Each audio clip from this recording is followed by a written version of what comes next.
Hi guys, welcome back to mister ice hour. இன்னைக்கு நான் உங்களுக்கு ஒரு கதை எடுத்துகிட்டு வந்திருக்கிறேன் பாருங்க. ஸோ அந்த படம் வந்து ஸ்டார்டிங்கில் எனக்கு ரொம்பவே பிடிச்சிருந்துச்சு. ஆனால் எண்டிங் என்னமோ அந்த அளவுக்கு சரியில்லை. இருந்தாலும் சரி, ஓகே, உங்ககிட்டயும் சொல்லிடுவோன்றதுக்காக டேரெக்டாக கொண்டு வந்துட்டேன். அதனால ஒன்லைனரை மட்டும் பார்த்துடலாமா? என்னன்னா, ஒரு அடர்ந்த காடு ஒன்று இருக்குது. அந்த காட்டுக்குள்ளே வித்தியாசமாக ஒரு எறும்பு இருக்குது. அந்த எறும்பு என்ன பண்ணுன்னா, இந்த ரேர் ஜெனட்டிக் டிசார்டர் இருக்கும்ல, அப்படிப்பட்ட இருக்கிற நோய் எல்லாத்தையுமே அதால் க்யூர் பண்ண முடியுமா? ஸோ இப்படி இருக்கா, அதை பிடிச்சி வச்சு நம்ம ஹீரோ வந்து ரிசர்ச் பண்ணிட்டு இருக்கிறான். ஆனால் எதிர்பாராத விதமாக நடந்த ஆக்சிடென்ட்னால அந்த எறும்பு மூலமாக நம்ம ஹீரோவுக்கு சில சக்திகள் கிடைக்கிற மாதிரி ஆயிடுது. இந்த மின்னல் முரளி படம் மாதிரி. அதுக்கப்புறம் என்ன நடந்துச்சு அப்படின்றதெல்லாம் ரொம்பவே சூப்பராக ஸ்டார்டிங்கில் சொல்லியிருப்பாங்க. ஆனால் அந்த படத்தை வேற மாதிரி கொண்டு போயிருக்கலாம். இருந்தாலும் இவங்க ஓரளவுக்கு வேற மாதிரி கொண்டு வந்திருக்காங்க. ஸோ பேர் மட்டும் சொல்லிடவா, 2025 ரிலீஸ் ஆன ஆண்ட் மியூட்டேஷன். சரி, அவங்க டைம் வேஸ்ட் பண்ணாமல் டேரெக்டாக கதைக்குள்ளே போயிடலாம். படத்தோட ஓப்பனிங் சீன்லேயே ஒரு காரை காமிக்கிறாங்க. காரில் பார்த்தீங்கன்னா கொஞ்சம் ரிசர்ச்சர்ஸ்லாம் யாருக்கும் தெரியாமல் ஒரு காட்டுக்குள்ளே போயிட்டு இருக்காங்க. ஸோ இந்த காடு வேற எதுவும் கிடையாது, இந்த அமேசான் காடு இருக்குது இல்லையா, நிறைய மர்மங்கள்லாம் உள்ளடக்கி வச்சிருக்குமே, அந்த காட்டுக்குள்ள தான் போயிட்டு இருக்காங்க. அது போக இப்போ இவங்க போயிட்டு இருக்காங்க இல்லையா, இந்த காட்டை வந்து இப்போ ரூல் பண்ணிட்டு இருக்கிறது பெரிய பெரிய புலியோ கரடியோ கிடையாது. அதுக்கு பதிலா சின்ன சின்ன எறும்புங்க. அதுலயும் பிரையா ஆண்ட்ன்ற மாதிரி ஒரு வித்தியாசமான எறும்பு வகைகள் வந்து இந்த காட்டுல வந்து ரேரா காணப்படுது. ஸோ அந்த எறும்புக்கு என்ன பவர் இருக்குது அப்படின்னு பாத்தீங்கன்னா, அதால ஜெனட்டிக் ஸ்ட்ரக்சரையே சரி பண்ண முடியும். இப்போ போயிட்டு இருக்காங்கல்ல, அந்த டீம் லீடரோடைய பையன் வந்து ஒரு ரேரான ஜெனட்டிக் டிசீஸால வந்து பாதிக்கப்பட்டிருந்திருப்பான். அதை சரி பண்றதுக்கான மருந்து இந்த உலகத்திலே கிடையாது. இந்த மாதிரி காட்டுக்குள்ள எறும்பு கிட்ட தான் அந்த பவரே இருக்குது. ஸோ இப்படி இருக்க இந்த ரிசர்ச்சர் டீம் வந்து போயிட்டு இருக்காங்க இல்லையா, அப்படி ரகசியமா போயிட்டு இருக்கும்போது உங்க காரை வந்து யாரோ வந்து ஸ்டாப் பண்றாங்க. யாருன்னு பார்த்தா அவங்களுடைய கையில கன்லாம் இருக்குது. இவங்க எல்லாத்தையுமே மிரட்ட ஆரம்பிக்கிறாங்க. எதுக்கு காட்டுக்குள்ள வந்தீங்க, நீங்க எல்லாம் யாரு அப்படின்னு பிடிச்சி மிரட்டிட்டு இருக்கேன். ஸோ இவங்களுக்கு புரிஞ்சு போகுது, இவங்க கிட்ட மாட்டினா அவ்வளோதான்டா அப்படின்னு நினைச்சிட்டு என்ன பண்றாங்கன்னா, அங்க இருந்து அவங்கள திசை திருப்பிட்டு வேகமா வண்டி எடுத்துட்டு போக ஆரம்பிக்கிறாங்க. உடனே அவங்க விட்டுருவாங்களா என்ன? அவங்களும் பார்த்தீங்கன்னா வண்டி எடுத்துட்டு வேகமாக துரத்த ஆரம்பிக்க, அதுலேயும் சுடலாம் செய்கிறாங்க. ஸோ இந்த டீம்லாம் என்ன பண்ணுறாங்கன்னா, எப்படியோ அங்கேயும் இங்கேயும் தப்பிச்சு கடைசியாக பார்த்தீங்கன்னா அந்த கொடூரமான அரக்கர்கள் கிட்ட இருந்து தப்பிச்சு அந்த பிரையா ஆண்ட்ன்ற மாதிரியான ஒரு ஆண்ட் இருந்துச்சு இல்லையா, அந்த ஆண்ட் இருக்கிற இடத்துக்கு வந்துடுறாங்க. அந்த இடத்த பார்க்குறதுக்கே பார்த்தீங்கன்னா பயங்கரமாக இருக்குது. இருந்தாலும் இவங்க தைரியமாக தீப்பந்தத்தை எடுத்துட்டு அப்படியே உள்ளே போக ஆரம்பிக்க, உள்ளே பார்த்தீங்கன்னா ஏகப்பட்ட டிராயிங்ஸ்லாம் இருக்குது. அதாவது அந்த ஆண்ட்டை தான் புகழ்ந்து எழுதியிருக்காங்க. ஸோ அந்த ஆண்ட்டை பற்றி சொல்லி ஆகணும்னா, அது ரொம்பவே இன்டெலிஜென்ட். அது ஒவ்வொன்றுக்கு ஒன்றும் பயங்கரமாக இன்ஃபர்மேஷன் எல்லாம் ஷேர் பண்ணிக்கும். அதுவும் மண்டேல ஆண்டனா மாதிரி இருக்கும் இல்லையா, ஸோ அதுலேயே நிறைய பவர் இருக்குது போல். அது போக அதோடைய பாடியில் சூப்பராக ரீஜெனரேட் பண்ணுறதுக்கான நிறைய செல்ஸ் வந்து இருக்குது. அங்கே வந்து ஒரு எறும்பு பார்க்குறாங்க, அதை பிடிச்சி அதுலேருந்து சாம்பிள் எடுக்கலாம் அப்படின்னு ட்ரை பண்ணுறாங்க. அப்படி எடுக்க ட்ரை பண்ணும்போது அதில் பிரச்சனை உண்டாகுது. ஏன்னா இவ்வளோ பெரிய காட்டெல்லாம் ஆபத்து இல்லாமலையா இருக்கும். ஸோ அங்கே இருக்கிற எறும்பு புற்றுகள்லாம் பார்த்தீங்கன்னா ஆக்டிவேட் ஆக, அவ்வளோதான், இவங்க தலை தெறிக்க ஓட ஆரம்பிக்கிறாங்க. அங்கே வந்திருக்கிற எல்லாரோடைய மூஞ்சிலையும் மரண பயத்தை அந்த எறும்புகள் காட்டுது. அப்படியே சீனும் கட் ஆகுது. இப்போ அப்படியே கட் பண்ணிட்டு கொஞ்ச நாள் கழிச்சு இன்னொரு இடத்த காமிக்கிறாங்க. ஒரு லேபை தான் காமிக்கிறாங்க. அந்த லேபை பார்த்தீங்கன்னா அங்கேயும் இங்கேயுமா பொருட்கள் வந்து செதறி கிடக்குது. ரொம்ப நாள் ஏதோ ஒரு சயின்டிஸ்ட் அங்கேருந்து ரிசர்ச் பண்ணுற மாதிரி காமிக்கிறாங்க இல்லையா. ஸோ இவன் தான் அந்த படத்தோட ஹீரோடைய பேரு ஹூசாயு. ஸோ நம்ம ஹீரோ என்ன எக்ஸ்பெரிமெண்ட் பண்ணிட்டு இருக்கானா, அந்த பிரையா ஆண்ட் பார்த்தோம் இல்லையா, அதுக்குள்ள பிரையா செல்லுன்ற மாதிரி செல்ஸ் இருக்கும்ல, அந்த செல்ஸை வந்து டெவலப் பண்றதுக்காக ட்ரை பண்ணிட்டு இருக்கிறான். ஆனா இது நாள் வரைக்கும் எந்த ஒரு முன்னேற்றமுமே இல்லை. அது போக நம்ம ஹீரோவுக்கு ஒரே ஒரு பையன் இருக்கிறான், அவனுடைய பேரு கங். அது மட்டும் இல்லாமல் ஹீரோடைய பையனுக்கு ஒரு ரேரான ஜெனட்டிக் டிசீஸ் இருக்குது. ஸோ அந்த டிசீஸ்க்கு மருந்து இந்த உலகத்திலே கிடையாது. அதுக்காக தான் நம்ம ஹீரோ அந்த பிரையா ஆண்டோடைய செல்ஸ் எல்லாம் எடுத்து அது மூலமா எப்படியாவது கண்டுபிடிச்சிடலாமா, எப்படியாவது என் பையனுடைய உயிரை காப்பாத்திடலாமா அப்படின்றத தான் போராடிட்டு இருக்கிறான். அதனால அந்த மருந்தெல்லாம் எடுத்து இந்த எலி இருக்கு இல்லையா, அது மேல செலுத்தி பார்க்கறான். ஆனா எந்த ஒரு பயனுமே இல்லை. இப்படி இருக்க இன்னைக்கு பாத்தீங்கன்னா ஹீரோயினுடைய பையனை பார்க்கறதுக்காக ஹீரோவுடைய எக்ஸ் ஒய்ஃப் வராங்க. அதுக்காக அவங்க கிட்ட காமிக்கிறதுக்காக தான் பையனை வந்து கூப்பிட்டு போறதுக்காக ரெடி ஆயிட்டு இருக்கிறான். அப்படியே இந்த சைடு நம்ம ஹீரோடைய எக்ஸ் ஒய்ஃபை காமிக்கிறாங்க. இவங்க தான் இந்த படத்தோட ஹீரோயின். அவங்க சிட்டிக்கு வெளியில நம்ம ஹீரோக்காக வெயிட் பண்ணிட்டு இருக்காங்க. கூட இந்த ஒய்ஃபோடைய புது ஹஸ்பண்டும் இருக்கிறாரு. ஸோ அவரு நம்ம ஹீரோவை பத்தி பேச ஆரம்பிக்கிறாரு. என்னம்மா, உன்னுடைய பழைய ஹஸ்பண்டை பார்க்க வந்திருக்கிறோம், உனக்கு எப்படி இருக்குது மனசுல? ஆமா, நீங்க எதுக்கு டிவோர்ஸ் பண்ணீங்க, ஏதோ அவர் அடிக்கடி ரிசர்ச் பண்ணிட்டு இருக்காருன்னு சொல்லிட்டு தானே. ஆனா நான் கேள்விப்பட்டு வர உன்னுடைய ஹஸ்பண்ட் வந்து ரொம்ப பிரில்லியன்டான ரிசர்ச்சர்னு கேள்விப்பட்டேன். ஆனா அவர் எதுக்கு வேலையை விட்டு தூக்கணும், அவர் எதுக்கு சீக்கிரட்டா ஏதோ ரிசர்ச் பண்ணிட்டு இருக்காரு அப்படின்லாம் கொஸ்டின் கேட்டுட்டு இருக்க. இது வந்து நம்ம ஹீரோயினுக்கு பிடிக்கல. இங்கே பாருங்க, அவரே ஆல்ரெடி ரிசர்ச்னு சொல்லிட்டு போனதுனால தான் அவரை வந்து நான் டிவோர்ஸ் பண்ணிட்டேன், அவரை பற்றி பேசக்கூட செய்யாதீங்க, எனக்கு பிடிக்காது அப்படின்னு சொல்லிட்டு இருக்கும்போதே அந்த இடத்துக்கு பார்த்தீங்கன்னா நம்ம ஹீரோ அவனுடைய பையனை கூட்டிகிட்டு வந்துட்டான். ஸோ இதை நோட் பண்ண அந்த புது ஹஸ்பண்ட் என்ன பண்ணுறாருன்னா அவர் கீழே இறங்கி போகிறாரு. ஆனால் நம்ம ஹீரோயின் கீழே இறங்கி வரல. கூப்பிட்டு பார்க்குறாரு. ஆனால் அவர் மூஞ்சிலேயே ஹீரோயின் முழிக்கக்கூடாதுன்னு இருக்காங்க போல. அதனால அடமெண்ட்டாக உட்காந்துருக்கேன். உடனே இந்த புது ஹஸ்பண்ட் தான் நம்ம ஹீரோக்கு ஹெல்ப் பண்ணி அந்த குழந்தைய வந்து காரில் வந்து ஏற்றுறாங்க. ஆக்சுவலாக 2 பேரும் டிவோர்ஸ் ஆனதுக்கப்புறம் குழந்தைய வந்து கொஞ்ச நாள் இவங்க பார்த்துக்கலான்ற மாதிரி வரும் இல்லையா, அதனால தான் நம்ம ஹீரோயின் பார்த்துக்கிறதுக்காக வந்திருப்பாங்க போல. இப்படி இருக்க அந்த புது ஹஸ்பண்ட் மட்டும் வெளியில் நம்ம ஹீரோ கிட்ட நின்று ரிசர்ச்லாம் எப்படி போயிட்டு இருக்குது, ஆமாம் என்ன ரிசர்ச் பண்ணிட்டு இருக்கீங்க அப்படின்னு விசாரிச்சுட்டு இருக்கேன். நம்ம ஹீரோவும் பதில் சொல்லிட்டு இருக்கான். ஆனால் காருக்குள்ள உட்காந்துருக்கிற நம்ம ஹீரோனுக்கு வந்து இது பிடிக்கவே இல்லை. நீங்கள் பேசுங்கடா, நான் கிளம்புறேன் அப்படின்னு சொல்லிட்டு கார் எடுத்துட்டு வேகமாக அங்கேருந்து கிளம்பிடுறாங்க. ஆனால் இங்கே புது ஹஸ்பண்ட் பார்த்தீங்கன்னா அவள் போனால் போயிட்டு போறா. வாங்க நம்மளுடைய ரிசர்ச்சை பற்றி பேசுவோம். ஆமாம் என்ன ரிசர்ச், அது எப்படி போயிட்டு இருக்குது, உங்கள் லேபுக்கு வந்து கூட்டிகிட்டு போகிறீங்களா அப்படின்னு நைஸாக பேச நம்ம ஹீரோவும் சரின்னு சொல்லிட்டு அவரை வந்து காரில் கூட்டிகிட்டு போயிட்டு இருக்கிறான். அப்படி கூட்டிகிட்டு போயிட்டு இருக்கும்போது தான் அவருடைய காதை பார்க்குறான். பார்த்தா ரத்தமாக இருக்குது. ஸோ அவருக்கு திடீர்னு மயக்கம்லாம் வர ஆரம்பிச்சிருது. உடனே நம்ம ஹீரோ என்ன பண்ணுறான்னா வேகமாக அவனுடைய லேபுக்கு கூட்டிகிட்டு வந்து நிறைய இன்ஜெக்ஷன்லாம் போடுறான். போட்டு கடைசியாக பார்த்தீங்கன்னா அவரை கண்மொழிக்க வைக்கிறான். கொஞ்சம் நேரம் கழிச்சு தான் அவர் கண்மொழிப்பார். கண்மொழிச்சதுமே எனக்கு என்னாச்சு அப்படின்னு கேட்கும்போது இங்கே பாருங்க, நான் சொல்கிறேன், நீங்கள் ஷாக் ஆகாதீங்க, உங்களுக்கு வந்து ரேர் ஜெனட்டிக் கேன்சர் இருக்குது, என்னுடைய பையனுக்கு இருக்கிற மாதிரி. ஸோ அதுக்கான மருந்தை தான் நான் தயார் பண்ணிட்டு இருக்கிறேன். ஏன்னா என்னுடைய பையனுக்கும் அதே நோய் தான் இருக்குது. இந்த நோய் வந்து செல் டேமேஜ் ஆனதுல வரும். ஸோ இந்த செல்லையே சரி பண்ணக்கூடியது அந்த அமேசான் காட்டுக்குள்ளே இருந்த எறும்பால தான் முடியும். அதனால தான் அதை வச்சு ரிசர்ச் பண்ணிட்டு இருக்கிறேன் அப்படின்னு சொல்ல இவனும் ஷாக் ஆகிடுறான். உடனே அதை பார்க்கலாமா அப்படின்னு கேட்டதும் இவனும் நம்பி அந்த லேபுக்குள்ள விட அங்கே அந்த எலியெல்லாம் குத்தி அதோடைய உடம்பெல்லாம் கீச்சி பிச்சு வச்சிருப்பாங்க இல்லையா, அதில் அந்த செல்லை டெவலப் பண்ணுறதுக்கான மருந்து இன்ஜெக்ட் பண்ணி பார்த்துருந்துருப்பான். ஆனால் வேலைக்காக இருக்காது இல்லையா. ஆனால் இப்போ பார்த்தீங்கன்னா அதில் ஏதோ முன்னேற்றம் வந்த மாதிரி நமக்கு காமிக்கிறாங்க. ஸோ இதை இந்த புது ஹஸ்பண்ட் வந்து ஷாக்கிங்கில் அப்படியே பார்த்துட்டு இருக்க. உடனே இதை பார்த்து நம்ம ஹீரோ கிட்டேயும் சொல்ல நம்ம ஹீரோவும் அதை வந்து பார்க்குறான். பார்த்தா அதோடைய செல்ஸ்லாம் அப்படியே வளர்ந்துட்டு இருக்குது. நான் நினச்சதை சாதிச்சிட்டேன், இது செயல்படுது, இதுக்கு வந்து இன்னுமே நிறைய ரிசர்ச் பண்ணணும் அப்படின்னு வேகமாக அதை ரிசர்ச் பண்ண ஸ்டார்ட் பண்ணேன். உடனே இந்த ஹஸ்பண்டும் பார்த்தீங்கன்னா நானும் உனக்கு ஹெல்ப் பண்ணுறேன், ஏன்னா நானும் ஒரு ரிசர்ச்சர் தான் அப்படின்னு சொல்லிட்டு அவனும் பார்த்தீங்கன்னா ஹெல்ப் பண்ணுறதுக்கு தயாராகிறான். அப்படி ஒவ்வொன்றா எடுத்து பார்த்துட்டு இருக்கும்போது திடீர்னு பார்த்தீங்கன்னா ஒரு சின்ன ஆக்சிடென்ட் நடக்குது. அதாவது எதையோ மாற்றி போட்டுட்டாங்க போல. அதனால இவங்க 2 பேரையும் அப்படியே ஏதோ ஒரு பவர் வந்து தூக்கி வீசுது. இவங்க 2 பேரும் அதே இடத்துல இருந்து மயங்கிட்டாங்க. அப்போ ஏகப்பட்ட எறும்புகள் பார்த்தீங்கன்னா அங்கேருந்து வெளியில் தப்பிச்சு போகிற மாதிரி காமிக்கிறாங்க. அது மட்டும் இல்லாமல் இந்த இடமும் எரிய ஆரம்பிக்குது. இவங்களும் ஒரு எறும்பை வந்து பிடிச்சி வச்சிருப்பாங்க இல்லையா, அந்த எறும்பும் தப்பிச்சு அங்கேருந்து போகிற மாதிரி காமிக்கிறாங்க. அப்படியே சீனும் கட்டாக.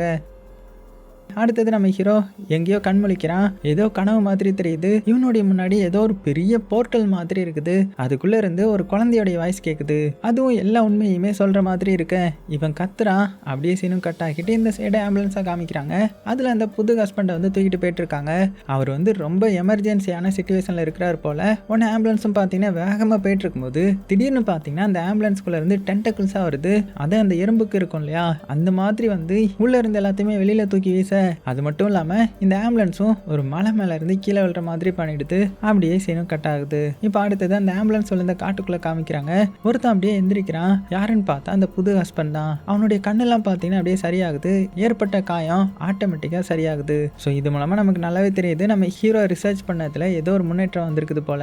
அதே சமயத்துல இந்த சைடு நம்ம ஹீரோ காமிக்கிறாங்க. அவன் அங்க பெட்ல படுத்துருக்கான். அவனுடைய கையில யாரோ கெட்டெல்லாம் போட்டுட்டு இருக்காங்க.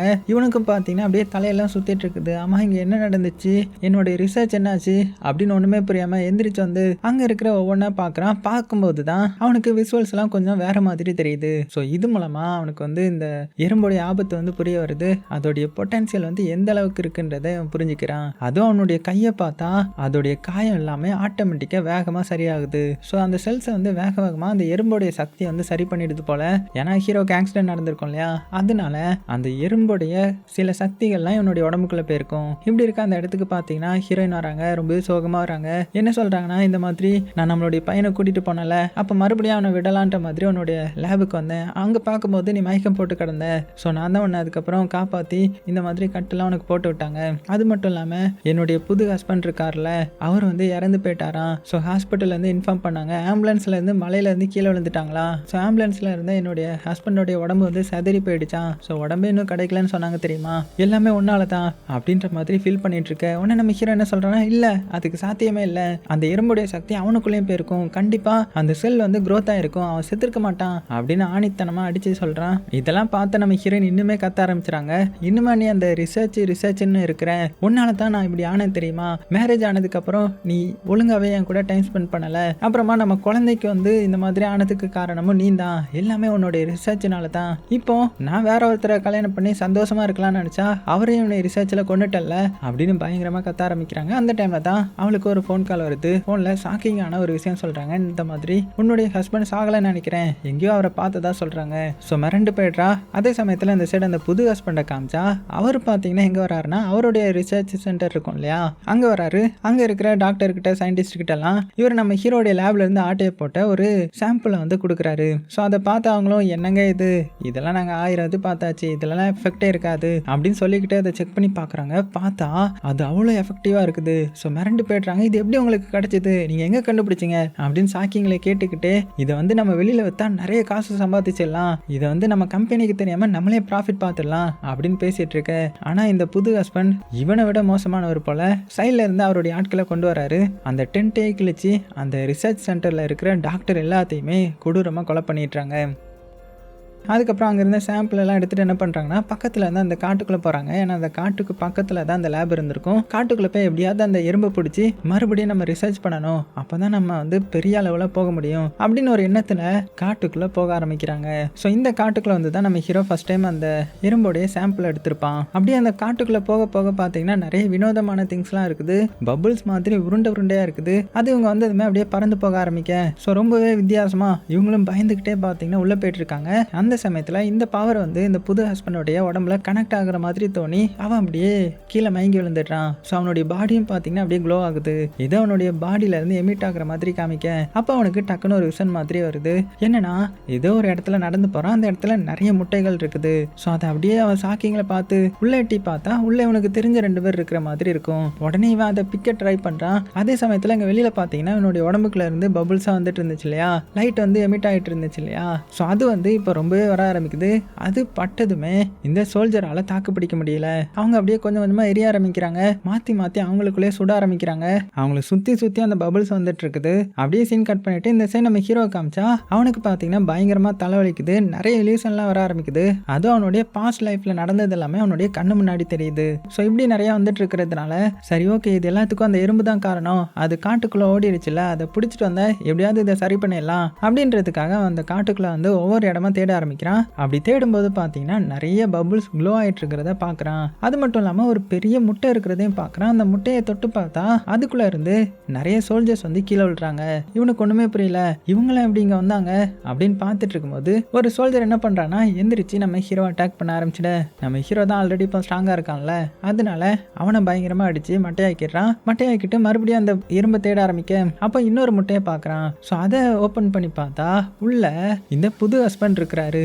அப்படியே கையெல்லாம் பொத்தி வச்சுட்டு ஒரு மாதிரி கிடக்க இவனுக்கு ஒன்றுமே புரியல. அப்போ இவருடைய மைண்டும் அவருடைய மைண்டும் கனெக்ட் ஆகுற மாதிரி காமிக்கிறாங்க. ஸோ அதில் நம்ம ஹீரோ என்ன சொல்கிறான்னா நீங்கள் எங்கே இருக்கீங்கன்னா இப்போ என்னுடைய லேபுக்கு பின்னாடி தான் இருக்கீங்க அப்படின்னு சொல்ல. ஆனால் அந்த புது ஹஸ்பண்ட் என்ன சொல்கிறாருன்னா இல்லை நான் அந்த ஃபாரஸ்ட்டுக்குள்ளே இருக்கிறேன், அங்கே அந்த எறும்பை வந்து பிடிக்க போயிருக்கிறேன் அப்படின்னு அங்கே போகும்போது நான் ஒரு 2 பேரை ஒரு முட்டைக்குள்ளே பார்த்தேன், அவங்க இந்த ரிசர்ச்சில் ஒர்க் பண்ணவங்க தான், அவங்க அங்கே தான் இருக்காங்க, ஸோ எப்படியாவது அந்த எறும்பை கண்டுபிடிக்கணும் அப்படின்னு பேசிட்டு இருக்கேன். நம்ம ஹீரோவுக்கும் பயங்கரமாக தலைவலிக்க ஆரம்பிக்குது. டக்குன்னு கண் முழிக்கிறான். என்னன்னு பார்த்தா இன்னுமே நம்ம ஹீரோ அவனுடைய லேப்ல தான் இருக்கிறான். ஸோ இது எல்லாமே அவனுடைய இல்யூஷனா என்னன்றது அவனுக்கே தெரியல. குழம்பி போய் இருக்கிறான். உடனே வேகமாக போய் மூஞ்ச கழுவுறான். அப்படி மூஞ்ச கழுவும் போது சைடில் இருக்கிற வாஷிங் மிஷின்ல இருந்து ஏதோ ஒரு சத்தம் வருது.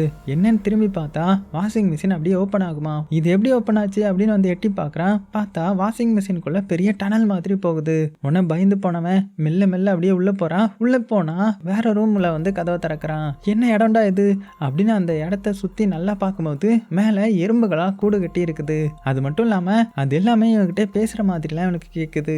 என்ன பேசுதுன்னா இந்த மாதிரி நீ ரொம்ப லேட்டா வந்துட்ட, உன்னுடைய பையனுடைய உயிரை காப்பாத்துறதுக்கு நீ இவ்வளவு லேட்டா வந்திருக்க கூடாது அப்படின்ற மாதிரி சொல்ல டக்குன்னு நம்ம ஹீரோ மறுபடியும் கண்ணு முழிக்கிறான். இதுவும் அவனுடைய இல்யூஷன் போல. அது மட்டும் இல்லாம இப்போ இன்னும் குழப்பறது விதமா ஆப்போசிட்ல அந்த புது ஹஸ்பண்ட் உட்கார்ந்து இருக்கிறான். ஸோ அந்த புது ஹஸ்பண்ட் என்ன சொல்றானா இந்த மாதிரி நான் உன்னுடைய லேபுக்கு வந்தேன், அங்க நிறைய ரிசர்ச் பண்ணோம், அது மூலமா நான் இப்படி ஆயிட்டேன், எனக்கு தெரியுது அப்படின்னதும் உடனே நம்ம ஹீரோ வந்து அதை இக்னோர் பண்ண ட்ரை பண்ணுறான். இங்கே பாரு, அதுக்கான மருந்தை வந்து நம்ம கண்டுபிடிச்சிடலாம் அப்படின்னு சொல்லும்போது, ஆனால் அவன் என்ன சொல்கிறான்னா, இல்லை எனக்கு வந்து இதுதான் நிறைய வேணும். அந்த ரேரான இரும்பை வச்சு நீ எப்படி ரிசர்ச் பண்ண, உனக்கு எப்படி அதெல்லாம் கிடச்சிது, அது எனக்கு நிறைய வேணும் அப்படின்னதும் ஹீரோ டென்ஷன் ஆகிடுறாங்க. பாரு, அது எவ்வளோ ஆபத்துன்னு நமக்கு தெரியாது, இன்னுமே நம்மளுடைய கண்ட்ரோல்லே இல்லை, நிறைய விஷுவல்ஸ்லாம் தெரிய ஆரம்பிக்குது, இதில் நீ மறுபடியும் அந்த இரும்புன்ற மாதிரி பேசிகிட்டு இருக்காத அப்படின்னு சொல்ல. ஆனால் அவன் பார்த்தீங்கன்னா நம்ம ஹீரோடைய கையை ஈஸியாக புஷ் பண்ணி, எனக்கு கண்டிப்பாக அதுக்கு வேணும், நீ என்ன பண்ணுன்னு என்கிட்ட சொல்லி தான் ஆகணும் அப்படின்னு சொல்லிட்டு ஹீரோ அடிக்க ஆரம்பிச்சிடுறான். ஆனால் நம்ம ஹீரோவுக்கு தான் பயங்கர பவர் இருக்கும்ல அந்த எறும்பு மூலமாக, அதனால ரெண்டு பேரும் மாற்றி மாற்றி சண்டை போட்டுக்கிறாங்க. இருந்தாலும் கடைசியாக ஒரு கட்டத்தில் உட்காந்து இந்த புது ஹஸ்பண்ட் என்ன சொல்கிறேன்னா, இங்கே பாரு, நம்ம மட்டும் அந்த மெடிசனை தயாரிச்சிட்டோன்னா நம்ம தான் இதில் டாப்பாக இருப்போம். ஸோ அந்த எறும்பை பிடிக்கணும், மறுபடியும் நம்ம அதை ரிசர்ச் பண்ணணும், மறுபடியும் நமக்கு அந்த சாம்பிள் வேணும் அப்படின்ற மாதிரி லூசுத்தனமாக வளரிட்டு இருக்க. டக்குன்னு அடுத்த நாள் ஆகுது. நம்ம ஹீரோ என்ன பண்ணுறான்னா, அவனுடைய அந்த உடம்பு சரியில்லாத குழந்தை இருக்குல்ல, அந்த சின்ன குழந்தைய கூட்டிட்டு கடலுக்கு வந்திருக்கிறான். ஏன்னா இயற்கையான காற்றை சுவாசிக்கிறதுக்காக. அப்போ அங்கே நம்ம ஹீரோயின் வராங்க. ஸோ ஹீரோயின் ஹீரோவை பார்த்து என்ன சொல்கிறாங்கன்னா, இந்த மாதிரி நீ வேலை பார்த்த பழைய கம்பெனியில் மறுபடியும் உன்னை சேர்த்துக்கிறதா சொல்லிட்டாங்க. ஸோ மறுபடியும் நீ ஒர்க் பண்ணலாம், மறுபடியும் நம்ம லைஃப்பை ஸ்டார்ட் பண்ணலாம் அப்படின்னு வந்து கட்டி பிடிக்க. ஆனால் ஹீரோ பார்த்தீங்கன்னா அவங்களுடைய கையை எடுத்து விட்டு முன்னாடி போய் நிற்கிறான். ஸோ ஹீரோனுக்கு ஒன்றுமே புரியல, என்னாச்சு அப்படின்னு வந்து கேட்கும்போது, இல்லை எனக்கு ரியாலிட்டி மேலேயே இப்போ சந்தேகம் வருது, என்னை சுற்றி இருக்கிற மக்கள் எல்லாருமே எனக்கு ஒரு இல்யூஷனாக தெரியுறாங்க, என்ன நடக்குதுன்னு புரியல, உண்மை என்னன்றது நான் கண்டுபிடிக்கணும் அப்படின்ற மாதிரி சொல்கிறான். அப்படியே சீனும் கட் ஆகுது. கட் பண்ண அந்த சைடு இந்த புது ஹஸ்பண்டை காமிச்சா, அவன் என்ன பண்ணுறான்னா அவனுடைய கம்பெனியோடைய லீடரை போய் பார்க்க போகிறான். ஸோ அவங்க கிட்ட இந்த மாதிரி எனக்கு ஃபண்ட் பண்ணுங்க, ஏன்னா நான் இன்னும் கொஞ்சம் நிறைய ரிசர்ச் பண்ணணும் அப்படின்னதும் அந்த இன்வெஸ்டர்ஸ் எல்லாருமே கோவமாயிட்டாங்க. என்னது உனக்கு ஃபண்ட் பண்ணணுமா, ஆல்ரெடி நீ பண்ணி கிழிச்சதெல்லாம் போதும், நிறைய வாட்டி இல்லீகல் எக்ஸ்பெரிமெண்ட் பண்ணியிருக்கிற, இதில் இன்னுமா உனக்கு நாங்கள் காசு தரணும், ஒழுங்கு மரியாதையே ஓடி போயிரு அப்படின்ற மாதிரி பயங்கரமாக திட்டிடுறாங்க. ஸோ இவனும் பார்த்தீங்கன்னா தலைவலிக்குதுன்னு உடனே ரெஸ்ட் ரூமுக்கு வரான். அங்கே வந்து பார்த்தா இவனுடைய காதில் இருந்தெல்லாம் ரத்தம் வருது, நிறைய இல்யூஷன்லாம் தெரிய ஆரம்பிக்குது, நிறைய சத்தங்கள்லாம் கேட்க ஆரம்பிக்குது. ஸோ இதெல்லாம் பார்த்தே இவனுக்கு சரி ஓகே, நம்ம ரொம்ப ஆபத்தில் மாட்டியிருக்கோம் போல, ஏதாவது பண்ணணும் அப்படின்னு புரிஞ்சுக்கிறான்.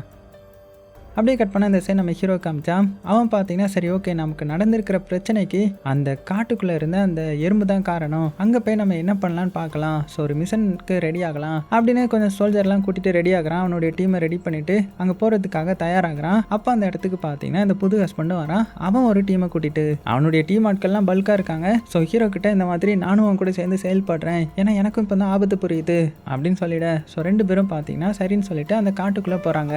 அப்படி காட்டுக்குள்ளே வந்ததுமே நம்ம ஹீரோ ஃபர்ஸ்ட் அவனுடைய வீட்டுக்கு தான் வந்து பார்க்குறான். ஏன்னா காட்டுக்கு வெளியில தானே அவனுடைய ரிசர்ச் லேப் இருக்கும். அங்கே பார்த்தா அது கொடூரமான இந்த எறும்பு வலைகளாக சுற்றி இருக்குது. என்னடா இது எறும்பு அப்படி பண்ணியிருக்குது அப்படின்னு ஷாக்கிங்கில் பார்க்குறாங்க. அதுக்கப்புறம் சரி ஓகே காட்டுக்குள்ளே போகலாம் அப்படின்னு சொல்லி இவங்களுக்கு காட்டுக்குள்ளே எங்கே போகிறதுன்னு தெரியும் இல்லையா. ஸோ இவங்க தானே எறும்பு சாம்பிள் எடுத்திருப்பாங்க. அதனால அப்படியே காட்டுக்குள்ளே போனால் அங்கே நிறைய பபுள்ஸாக இருக்குது. இருந்தாலும் அதெல்லாம் கடந்து வேகமாக போகிறாங்க. அப்படி போகும்போது ஒரு டனல் மாதிரியான ஒரு இடம் இருக்குது. ஸோ அந்த இடம் ஃபுல்லுமே பாய்சனாக இருக்கும் போல். உடனே எல்லாரும் என்ன பண்ணுறாங்கன்னா அவங்க மூஞ்சில மாஸ்க் போட்டுட்டு அந்த ஆபத்தான இதில் கயிறை போட்டு இறங்கி அடுத்த கட்டத்துக்கு போகிறாங்க. அப்போ திடீர்னு என்ன ஆகுதுன்னா அந்த இடத்துக்கு எறும்பு கூட்டங்கள் படையெடுத்து வருது. இன்னும் சொல்லப்போனால் பெரிய பெரிய எறும்பு இல்லாமல் என்னெல்லாம் பறந்து வந்து இவங்களை அட்டாக் பண்ண. இவங்க பார்த்தீங்கன்னா அதுக்கிட்ட இருந்து தப்பிச்சு ஓடுறாங்க. அதில் ஒரே ஒரு சோல்ஜர் மட்டும் வசமாக மாட்டிக்கிறான். உடனே எல்லாருமே ஓடிட்டாங்க. ஆனால் நம்ம ஹீரோக்கு ஓட மனசு இல்லை, வேகமாக அவனை காப்பாற்றணும் அப்படின்னு சொல்லிட்டு அந்த பக்கம் போகிறான். ஆனால் அந்த எறும்புகள்லாம் பார்த்தீங்கன்னா இருட்டில் நம்ம ஹீரோவோட ஸ்ட்ராங்காக இருக்குது. ஸோ ஹீரோவால் ஒன்றுமே பண்ண முடியல. அந்த சோல்ஜரை போட்டு தள்ளிடுது. அடுத்தது நம்ம ஹீரோ பக்கம் நிறைய எறும்புகள் படையெடுத்து திரும்புது. ஸோ ஹீரோவும் வேகமாக அங்கிருந்து தப்பிச்சு வர. அப்போ நிறைய பேர் பார்த்தீங்கன்னா ஒன்று கூட்டிடுறாங்க. ஸோ லைட் எடுத்துகிட்டு வந்துடுறாங்க. வந்ததுமே எறும்பு அப்படியே நகர்ந்து போயிருது. என்னன்னா இவங்க ஃபீமேல் எறும்போடைய கோட்டைக்குள்ளே என்ட்ரி ஆகிட்டாங்க. ஸோ அந்த கோட்டைக்குள்ளே மேல் எறும்புகள் வராது போல். அங்கே பார்த்தா நிறைய கூடுகளாக இருக்குமா. ஸோ இதெல்லாம் அப்படியே பிரமிச்சு பார்க்குறாங்க. இது பூமி தானா, இந்த குகைக்குள்ளே இவ்வளோ காண்டு இருக்குதா அப்படின்னு மிரண்டு போய் பார்த்துட்டு இருக்கேன். இதை பார்த்து அந்த புது ஹஸ்பண்டும் அப்படின்னா இதை நம்ம எடுத்துகிட்டு போனால் நமக்கு நிறைய இது கிடைக்கும், நம்ம நிறைய ரிசர்ச் பண்ணலாம் அப்படின்ற மாதிரி பேசிட்டு இருக்க. ஆனால் அவன் ஒரு ஆட்களை கூட்டிட்டு வந்திருப்பான்ல. அங்கே உள்ள கேப்டன் என்ன சொல்றானா, இதுக்கப்புறம் இங்கே இருக்கக்கூடாது, சீக்கிரமா எக்ஸிட்டை கண்டுபிடிங்க அப்படின்ற மாதிரி அவன் சொல்லிட்டு இருக்க. ஆனால் நம்ம ஹீரோக்கும் பார்த்தீங்கன்னா சரி ஓகே இதுதான் கரெக்டான டைம். இப்போ நம்ம ஹீரோவும் பார்த்தீங்கன்னா சரி ஓகே இவ்வளோ தூரம் வந்துட்டோம், இந்த சாம்பிளை எடுத்துட்டு போயிடலாம் அப்படின்னு சொல்லிட்டு அவனும் பார்த்தீங்கன்னா ரெடி ஆகிறான். அதனால ரெண்டு பேரும் டீமாக சேர்ந்து வேலை பார்க்க ஆரம்பிக்கிறாங்க. அதில் இந்த புது ஹஸ்பண்ட் அவனுடைய பயங்கரமான எக்யூப்மெண்ட்ஸ் எல்லாம் எடுத்து தயாராகிட்டு இருக்க. இந்த சைடு நம்ம ஹீரோ என்ன பண்ணுறான்னா ஒரு ஊசி எடுத்துட்டு அதுல இருந்து சாம்பிளை கலெக்ட் பண்ணுறதுக்காக போறதுக்காக ரெடி ஆகுறான். உடனே புது ஹஸ்பண்ட் என்ன பண்ணிடுறான்னா டக்குன்னு கன் எடுத்து அவனை ஷூட் பண்ணிட்டான். ஸோ ஷூட் பண்ணிட்டு அந்த ஊசியை காலில் போட்டு மிதிச்சுட்டு இதுக்கப்புறம் இந்த சாம்பிள் எல்லாம் எனக்கு தான் அப்படின்னு அது எல்லாத்தையுமே எடுக்க தயாராக டக்குன்னு பார்த்தீங்கன்னா அந்த இடத்துல நிறைய எறும்புகள் வர ஆரம்பிச்சிருது. இது எப்படி வந்துச்சு, இது வர வாய்ப்பே இல்லையே அப்படின்னு அவன் ஷாக் ஆகிட்டு இருக்க. உடனே அந்த கேப்டன் என்ன சொல்லிடுறான்னா சீக்கிரமா கிளம்புங்க, நம்ம இங்கிருந்து தப்பிச்சு போயிடலாம் அப்படின்னு அவனுடைய ஆட்களுக்கு ஆர்டர் கொடுத்துட்றான். ஆனால் இந்த புது ஹஸ்பண்ட் மட்டும் பார்த்தீங்கன்னா வேகமாக போய் அவன் கொண்டு வந்த எக்யூப்மெண்ட்டை ஒன்று ஓப்பன் பண்ணுறான். உள்ளே பார்த்தா நம்ம ஹீரோயின் இருக்காங்க. ஸோ எதுக்கு ஹீரோயினை கடத்திட்டு வந்திருப்பானா அந்த எறும்பு ராணிக்கு வந்து பலி கொடுக்கறதுக்காக, அதாவது சாக்ரிஃபைஸ் பண்ணுறதுக்காக கடத்திட்டு வந்திருப்பான். ஸோ இன்னைக்கு மறுபடியும் நான் சாம்பிள் எடுக்கிறேன், எனக்கு நிறைய சக்தி கிடைக்க போகுது அப்படின்னு சந்தோஷப்படுறதுக்குள்ளேயே மறுபடியும் எறும்புகள்லாம் வர ஆரம்பிச்சிருது. வந்து அவன் எல்லாத்தையுமே பயங்கரமாக அட்டாக் பண்ணுது. ஸோ அவனுடைய உடம்பை பார்த்தீங்கன்னா பயங்கரமாக க்ளோ ஆகுது. ஸோ அப்போ அவன் என்ன புரிஞ்சுக்கிறானா, இல்லை இது நான் இல்லை, இது எல்லாமே என்னுடைய உடம்புக்குள்ள இருந்து ஏதோ பண்ணுது, நான் இது கிடையாது அப்படின்னு கத்திக்கிட்டே ஹீரோயின் முன்னாடி போகிறேன். என்னன்னா ஹீரோயின் அட்டாக் பண்ணுறதுக்காக அந்த டென்டக்கல்ஸ் மாதிரியான இது வந்திருக்கும். ஸோ அதுலேருந்து நம்ம ஹீரோயின் எப்படியோ காப்பாற்றிட்டு இந்த மாதிரி என்னுடைய உடம்புக்குள்ள அந்த சாம்பிள் போனதுனால தான் இந்த மாதிரி பிஹேவ் பண்ணேன், மற்றபடி நான் இப்படி பண்ணியிருக்க மாட்டேன், நீ எப்படியாவது தப்பிச்சு ஓடிடு அப்படின்ற மாதிரி அந்த எறும்பு கிட்ட பயங்கரமாக குத்து வாங்கி சாகுறான். இதெல்லாம் ஹீரோயின் பார்க்குறாங்க. அவளுக்கும் என்ன பண்ணுறதுன்னு தெரியல. அப்போ மறுபடியும் பார்த்தீங்கன்னா நிறைய எறும்புகள் வந்துடுது. இந்த டைமில் நம்ம ஹீரோ முழிச்சிடுறான். ஏன்னா அவனுடைய உடம்புக்குள்ளேயும் கொஞ்சம் சக்தி இருக்கும் இல்லையா. ஸோ அது மூலமாக முழிச்சு அந்த எறும்புகள் எல்லாத்தையுமே அட்டாக் பண்ணுறான். இருந்தாலும் பார்த்தீங்கன்னா நிறைய எறும்புகள் வந்து அங்கே வந்துட்டு இருக்குது. இவனும் பறந்து பறந்து எல்லாத்தையுமே அட்டாக் பண்ணிட்டு நம்ம ஹீரோயினை மட்டும் பார்த்தீங்கன்னா கடைசியாக மேலே வந்து அனுப்பி விடுறான். கீழே பார்த்தா ஏகப்பட்ட எறும்புகள் வந்துடுது. நம்ம ஹீரோயின் மட்டும் மேலே தப்பிச்சு போகிறாங்க. ஆனால் இவன் மட்டும் வசமாக மாட்டிக்கிறான். இப்போ அப்படியே நிறைய எறும்புகள்லாம் நம்ம ஹீரோ வந்து வேட்டையாட ஆரம்பிக்க அப்போ நம்ம ஹீரோவுக்கு நிறைய வாய்ஸ்லாம் கேட்க ஆரம்பிக்குது. இந்த சைடு நம்ம ஹீரோயின் மேலே வந்துட்டாங்கல்ல, மேலே வந்து தீக்குச்சை பற்ற வச்சு அப்படியே அந்த குகைக்குள்ளே போடுறாங்க. அப்படி போடும்போது அந்த பபுள்ஸ் எல்லாம் பட்டு பயங்கரமாக எரிய ஆரம்பிக்குது. ஸோ கடைசியாக அந்த குகம் ஃபுல்லும் எரியுது. அதை நம்ம ஹீரோயின் பார்க்குறாங்க. ஹீரோவும் உள்ளே வசமாக மாட்டிக்கிட்டான். அப்படியே சீனும் கட் ஆகுது. இப்போ கடைசி சீனில் நம்ம ஹீரோயின் அவனுடைய பையனை கூட்டிகிட்டு அதே கடற்கரையில் உட்காந்து சோகமாக கடலை பார்த்துட்டு இருக்காங்க. அதோட இந்த படத்தையும் முடிக்கிறாங்க. வித்தியாசமாக இருக்கும்னு இந்த படத்தை பார்த்தா, ஆனால் இந்த படத்தில் ரொம்பவே வித்தியாசமாக எடுத்து வச்சுட்டாங்க. ஸோ சேஃபாக இருங்க. உங்களுக்கு பிடிச்ச எல்லாத்தையுமே ரொம்ப ரொம்ப சேஃபாக பார்த்துக்கோங்க.